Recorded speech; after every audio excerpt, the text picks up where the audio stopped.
Hello everybody. Today I had my third AC infusion, 3 of 4, nearly there. I thought that I would do a round 2 update though. I recorded one about 5 days ago, and I think I did it prematurely. I was still quite negative at that point, not feeling the best. Sorry, you might hear my cats. I'm outside on my balcony. Sorry, the sound might not be great either because I've got my air conditioning on too. Yeah, so I filmed a round 2 update, and I was still not feeling great, and so it was quite negative.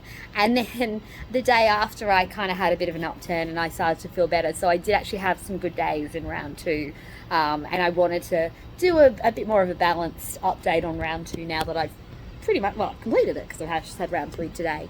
So I guess just going back to the beginning of round 2, I did do a video, I'm pretty sure, on the day of the infusion, because I'm always a little bit hyper and extra on those days. Steroid, I'm pretty sure, does that to me. So at that point, going into round 2, I still felt quite, I felt quite okay. Like I was like, oh, I don't want to go, but like I wasn't skipping in, of course, and there was definitely more apprehension in a sense than the first round, because even though the first round's scary because you don't know what to expect, the second round's scary because you know what to expect in terms of side effects. So there's like some aversions that have built up there, and so I went into round 2, but still felt kind of like positive. I was like, round 1, okay, it was hard. I had a few hard days, but I also had some really good days, you know, as well. I had like a week of feeling pretty much myself and getting back to sort of normality. So I was on a little bit of a high, kind of felt a little bit like a warrior, and definitely felt that on the day as well of the infusion. I'm like, I could do this, I got this. I was feeling very positive, and came out of that. Similar experience to round 1. It was quite good. Like, it was not good. It was fairly easy though. A little bit harder in that I went into it less hydrated because of the nausea that I'd had in the side effects of round 1. So it was a little bit harder for them to get the vein, and I think that possibly, started off the fact that round 2 was harder. Anyway, I went in and out 3 hours again. They're very, very efficient. Can't speak highly enough of the chemo nurses. They're just wonderful. They do a great job. And same sort of thing as last time, as round 1. Felt a little bit of nausea creeping on as the evening progressed. Definitely more hyper, and just kind of feel like you get superhero in you or something. Like, it just makes you feel really superhero-ish, the steroid. So that was the first night, and I felt fine, didn't sleep great, and I kind of think that's the steroid, as well as the adrenaline of the fact that there you are, you're having this treatment again. And then day 2 was very similar to round 1. I had like sort of a bit of nausea, wasn't really super interested in food, bit tighter, I'd say, but I still did manage to do a bit of work, and it was generally sort of just felt like a normal meh day, like when you're not having chemotherapy. Day 3, I expected it to be bad. So, I lay on the couch, but the issue was that I didn't rest that much. Well, I rested, but I didn't sleep as much. So day 3 was the Saturday, and I ended up needing to go to the doctor to have my Zoladex injection on that day. I'd forgotten to actually fill the script, so I had to go around the shops, and I was with my sister and niece, and I was like, let's have sushi. I basically walked around a little bit too much, and it's hot here in Sydney. It's summer, so, it's sunny and probably not the best idea. I then also went to my work games night that Saturday night and stayed out. Not super late, but the fact is I really probably would have benefited from being asleep.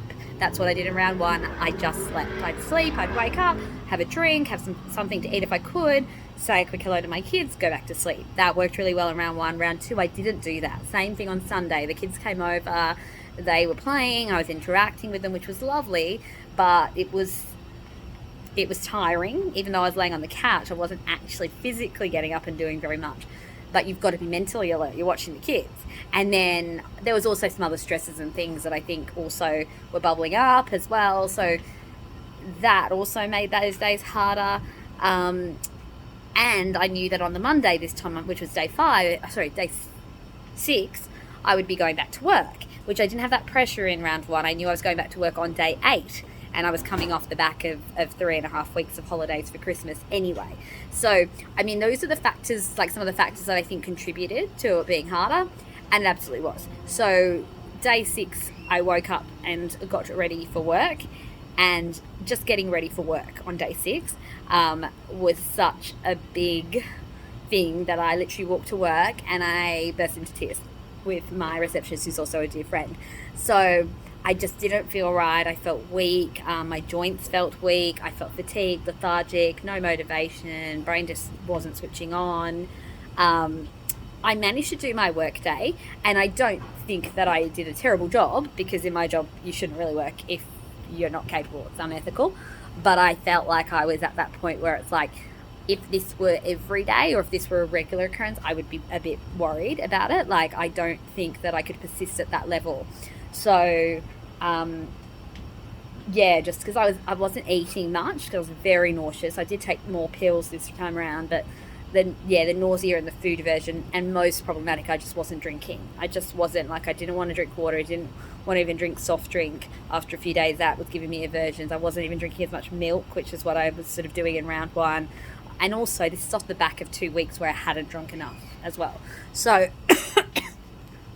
long story short, the symptoms persisted beyond day 5, 6. And I wouldn't say that I came out of the really yuck feeling until about day 10 this cycle. I think it was the Friday. Even in the Friday, I was still a bit tighter, a bit crankier than usual, sweatier, but I think the weather's also super hot in Sydney, and that was a hot day, and I kind of overdid it with the kids again. But after that, I feel like I really then kind of noticed a turnaround, and by Saturday and Sunday, Monday and Tuesday, I pretty much felt myself like I could function quite normally, other than still having food aversions and a bad taste in my mouth. And yeah, maybe my joints are a little bit weaker still too, which I think maybe more the hormonal symptoms, because I haven't had a period now since my first Zoladex injection. So we're now getting to about day, must be about climbing up to day 40 of a cycle, which for me is unheard of. I've never had a cycle longer than about 31 days. Generally they're 28, 29 days. So that could be sort of menopause type symptoms, I suppose, too.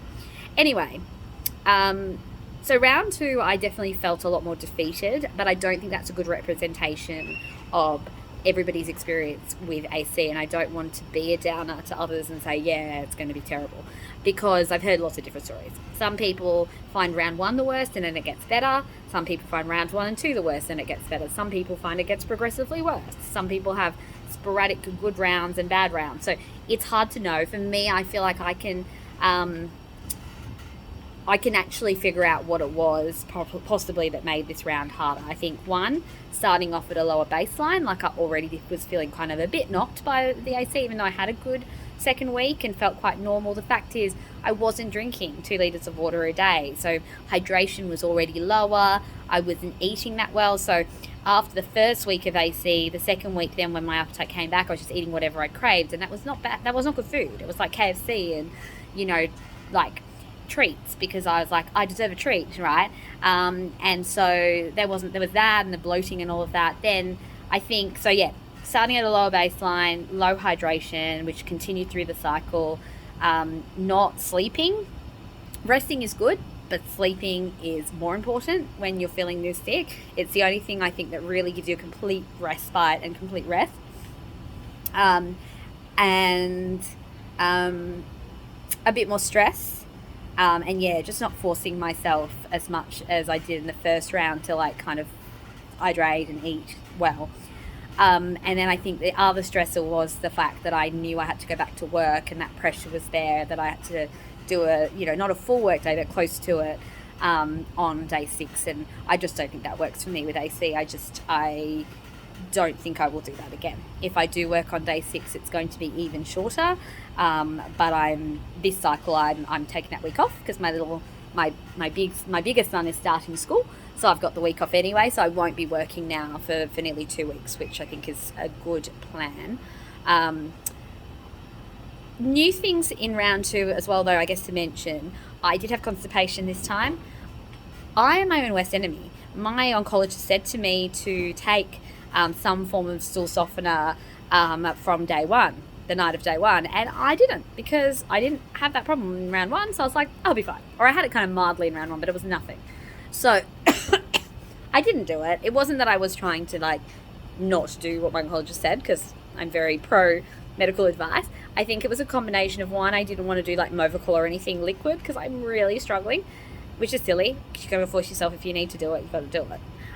But two, it's like life just gets busy, and I'm juggling so much sometimes. Like, even though I get a lot of help with the kids and stuff, like I've always got my mind on the kids and work and all the other things that I need to do, and I just didn't make time to just like prioritize going and speaking to the pharmacist.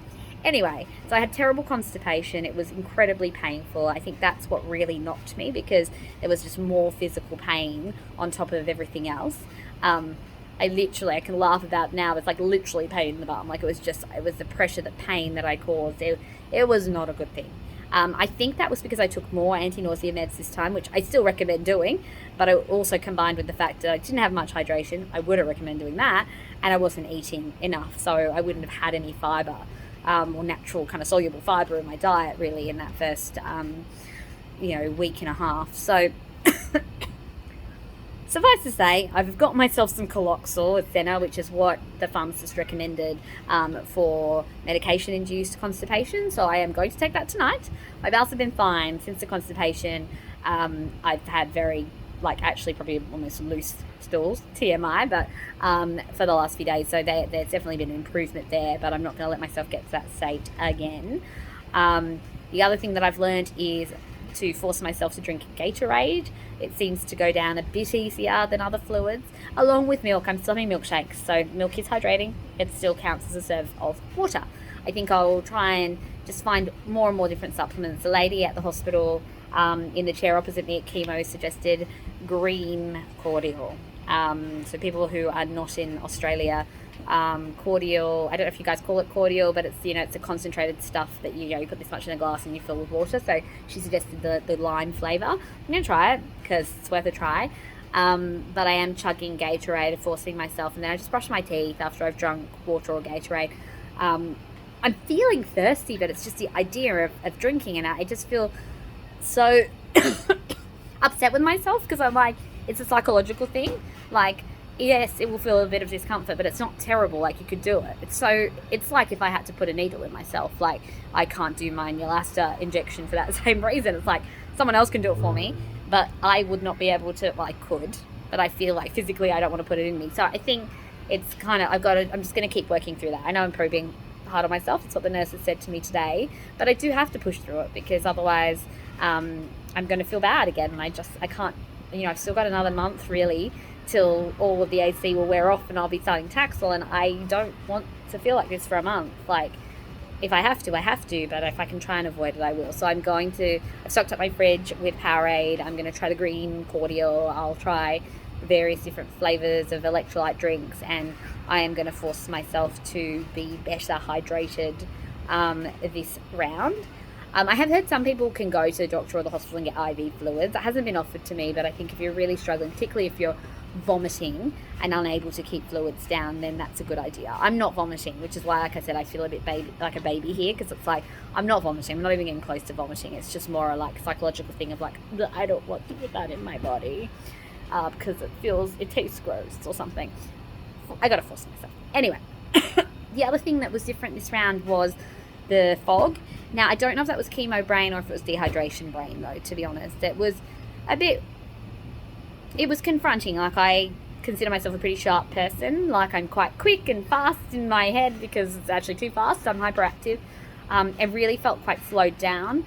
I was still feel like I could still think clearly. Like, I wasn't having unusual thoughts, but sequencing things was slower. It's just like a foggy feeling. It's like you haven't lost anything, but it's like there's a fog that's stopping you from getting through. And so I noticed going through the self-service checkout at the shops, I could do it, but it just felt so much harder. Usually that's just such an automatic thing. So for a few days, I definitely felt that. But I think that, again, was possibly dehydration and fatigue. I wasn't sleeping particularly well. I noticed I still have a cough. So that came in at the end of round one, and it seems to have stuck around. But it wasn't so bad at the beginning of this round, and then it's really intensified again over the last few days, and that's meant that I'm not sleeping well. It's not terrible during the day, like it occasionally kind of crops up during the day, but at night with the air conditioning on, because it is stuffy, I need the air conditioning on. I'm waking up every couple of hours, so it's not really good for my sleep, and it's making me more tired and maybe a bit more grouchy as well. Anyway, overall though, round 2 was hard. I know why it was hard though, I think I'm going to play around with a few of those things. I'm going to take my stool softener tonight. I'm going to keep going with the regular nausea tablets. I'm going to try and eat better food this time, rather than, when I do have an appetite and giving into cravings for really crappy foods like fast food. And I'm going to force the hydration, more important than anything else. I'm going to force myself to drink, and I'm going to sleep. Tomorrow I won't sleep. I'm taking my sister for her surgery. Another story, but I'll do that tomorrow, which should be fine because I'm just sort of sitting with her. It's not like I'm actually physically doing very much or needing to kind of do anything intellectually or cognitively, I guess, really engaging other than talk to my sister, which I'm not saying that's not engaging, but it's not work, and it's not also looking after lots of little kids. I don't have to do very much. So I'm going to do that tomorrow, and then Friday, Saturday, Sunday, I'm going to just sleep. And then Sunday afternoon, I'm hoping that I'll be starting to feel better. And then I'm going to go in the pool, which has been my other top tip. If you are going through chemo in summer, or if you're going through any real discomfort like this in summertime, get in the pool. It's so good. I was talking to another person who I've connected with who is also doing chemo in the Australian summer, and she feels exactly the same. It's like your nausea just goes away, and you just feel cool and light and relaxed. I think some of the things that I hate about chemo so far is the sweaty, sticky feeling. I kind of like feeling sweaty and sticky at the best of times, but I think it's heightened again psychologically by the feeling that like I'm sweating out this crappy, awful toxin that isn't awful because it's, saving our lives and saves people's lives, but at the time it feels gross, and I definitely feel like there's this smell to it, and I've heard other people who have chemo feel the same. So I think it gets rid of that when you're in the pool.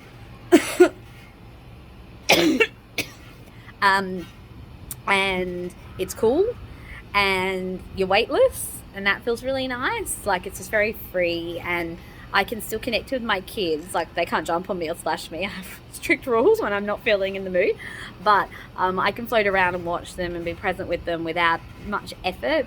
And the pool's just beautiful. Like, I definitely find, like, I like connecting with nature, like being outside and, the sensory experience of it all. And I definitely feel a lot of gratitude, more so since my diagnosis. So when I am out there in a beautiful pool and on a beautiful sunny Sydney day and seeing my kids have so much joy, I do feel a lot of gratitude. So it's really good for my spirit. So I'm going to try and do that on Sunday. This is a really long video, and I feel like I've still got more things that I keep saying. The other thing that makes round 2 of AC, and probably same with TC, I'd imagine, for the people who are doing TC, challenging, is it is the official hair loss. So as you can see, I am pretty much bald now. There's a bit of stubble here and there, and I thought that I would avoid that feeling of upset about the hair loss because of the fact that I'd buzzed it in round 1, so I didn't really have anything to lose. I don't think I looked great with a buzz cut anyway, so I'm like, oh, I'm losing this beautiful hairstyle. None of that, but it was more, it's so funny, you still notice it though. And I know, I think I've talked about this in other videos. If you watch all my videos, you'll be like, shut up about the hair already. It is a big part of it though. You grieve it when you cut it, and you don't no longer have whatever length hair you're comfortable with. For me, Bob was kind of the shortest I've ever been, so cutting it shorter than that was already hard. And then you think, okay, well, now I'm over it. It looks like this now. It is what it is. But then I think what compounds it, firstly, you realise after a week or so of wearing a wig, which I only wear for work and when I'm going out, but you realise that's not something you can wear all the time because it's really not that comfortable. I don't know if that's just a summer thing. We'll have to see as the weather cools down, because it's not itchy. It's not uncomfortable in a lot of other ways, but it does get sweaty and hot, and it's the last thing when you're already feeling discomfort in your body to have to try and put that on your head as well. Just feels like a real nuisance. But I do feel good when I wear it, and I can wear it for an entire work day. But yeah, by the end, you just want to rip it off. So anyway, sorry, digress. I am on the steroid today, so you got to forgive me for being even more of a motor mouth than usual. But yeah, I think, so yeah, the discomfort of like trying to find like something that looks nice but that also feels comfortable. So I'm still exploring caps and scarves and things, and I might do a video on that at some point. But the other thing is, I didn't like even having the little really tiny millimeters, sort of couple millimeter long hairs on my pillow and on my towel and my hands when I was, washing. It's just weird. It still feels really surreal. And I think that's when you really kind of notice, you just notice that it's it. The hair is gone. It's no longer that I've cut it short or that I've, trimmed it short. So that was a little bit confronting. And then also, because I'd buzzed it so short, and then I tried to shave it short. Do not follow my tips for this because, it's frowned upon. I got a razor. Do not do this. Please do not do this at home. But I got a men's razor that I thought was sensitive, and I tried to start doing it myself in the shower with no mirror. And all that happened was I ended up with like bald patches here and here and hair here, and I actually looked more freakish than having either a completely bald head or a buzz cut, because it looked like I was balding in certain areas. I assume that would happen anyway if you let the hair naturally fall out too, but yeah, it wasn't a good idea. My mum then did the rest for me.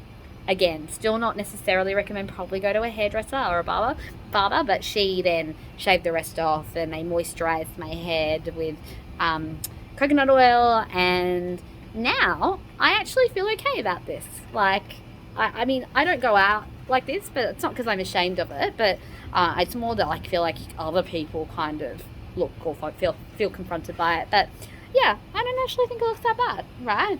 And I've definitely adjusted, but in the middle of the worst symptoms you're having of round 2, around that day 5 mark, when you're feeling like really bad, is when you're starting to also wake up with your pillow looking like you've shaved, a winter long leg hair and put it all over your pillow. So that was hard. And I'm not sure the way around it, to be honest, because I did buzz and cut it really short, and I think that was still, for me, better than long clumps of hair, but it's hard. However you do it, it's hard. And I don't think it's silly to say that. I know most women that I speak to, the hair loss is a big part of the adjustment. What I did think, though, really positive way to look at it is that now it's gone, there will be no more loss of hair. Oh, except these, at some point in these. But, there won't be any more loss of this hair now. It's going to grow back. And the next issue I have with my hair will be tufts of new hair. And that's going to be a very different feeling. Like, it might still be a bit annoying because sometimes it doesn't grow the way you want it to, but it'll be a new season. And I am so excited. It makes me feel a bit emotional thinking about my hair coming back again and being here again.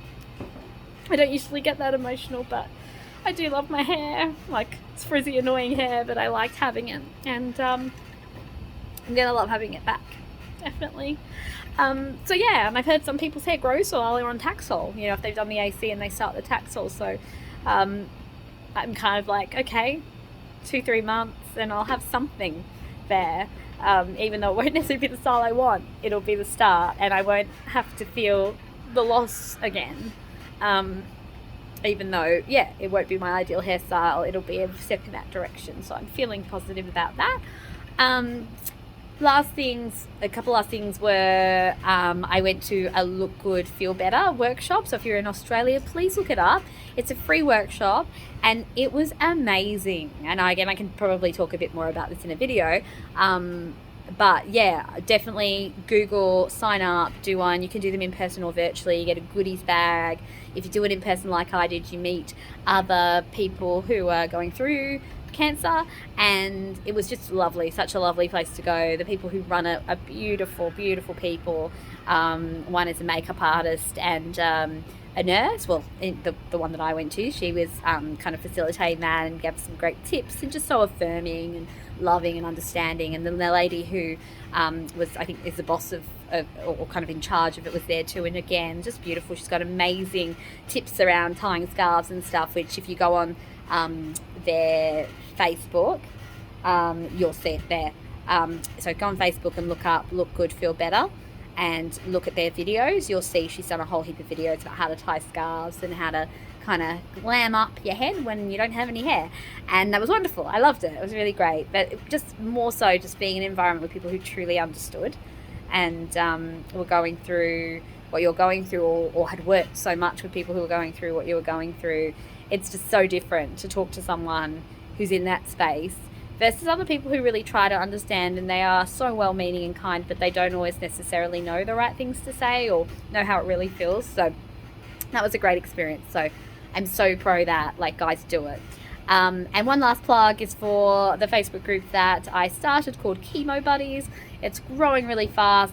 I have loved it. It's been my safe space to share the good, the bad, and the optimistic, positive, inspirational, have a brag when you have a good moment. I love it. So Chemo Buddies on Facebook. Feel free to join. It's basically a peer support program where we all just informally peer support, informally just support each other. You post about your day, you post about where you're at in your treatment, you post questions, and there's people who are currently going through the exact same sort of things as you, and it just feels like I like it because there's lots of wonderful support groups, but it's just a group where you kind of don't feel bad about, like, posting multiple posts on a day about symptoms because other people are on that same day or around the same time feeling the same way. And it just means that when you're up in the night or at some point feeling really gross, as much as you don't want to know that other people are feeling that way too, because you don't want anyone to feel that way, you know that the people that are feeling that way, some of them are out there connecting with you. So definitely join in if you want some support. It's something I'm really passionate about. I think peer support makes so much difference. One last tip, because this is a super long video and you probably haven't watched it all, but that's okay, and I don't know how to edit it, so sorry. But make sure that you have a couple of days each cycle when you're feeling better to glam up a bit. I put my wig on, or you have a beautiful scarf on, do your makeup really pretty, put some big earrings on, wear that dress you wanted to wear, and go out and feel good about yourself and take some really nice selfies and post them on your Chemo Buddies group and celebrate those good days, and you can still feel beautiful and embrace yourself even if you don't have a wig on or a headscarf on. But however, whatever you want to do that makes you feel beautiful, do it. You need those days, because day in, day out, to feel sick and gross, and some days you don't get out of your pajamas and you don't put anything on your head and you don't like seeing this in the mirror, because it doesn't look like you, can get really wearing. So my pro tip, not that I'm a pro, I've only had 2 sessions of chemo, well, three now, but yeah, that's definitely helped me. Both cycles on the Friday night, the second Friday night, so like the day 11-ish, 10-ish, I've got dressed up and gone out for a meal with some of my girlfriends, and it's definitely lifted my spirits to just feel normal again, and remind myself of who I normally am. There's nothing wrong with this version of me. This is an incredibly powerful, strong, brave version of me, but I like to sometimes feel that that old way that I used to feel. So that's my tip. If you could find days to do that, it will lift your spirits, definitely. Find days to be the normal old you. It definitely helps. Anyway, I have talked too much. I hope this helps someone. Sending lots of love and light to everybody going through this journey. Feel free to reach out to me at any point if you want some support, because I like to be able to go and support other people with the knowledge that I've unfortunately had to gain from my own perils. I think most of us do. It's like, it gives us a sense of, I don't know, it warms my heart to be able to help other people with the knowledge that I've got. So it really helps me to do that. So if you need anything, please reach out. Love you all. Bye.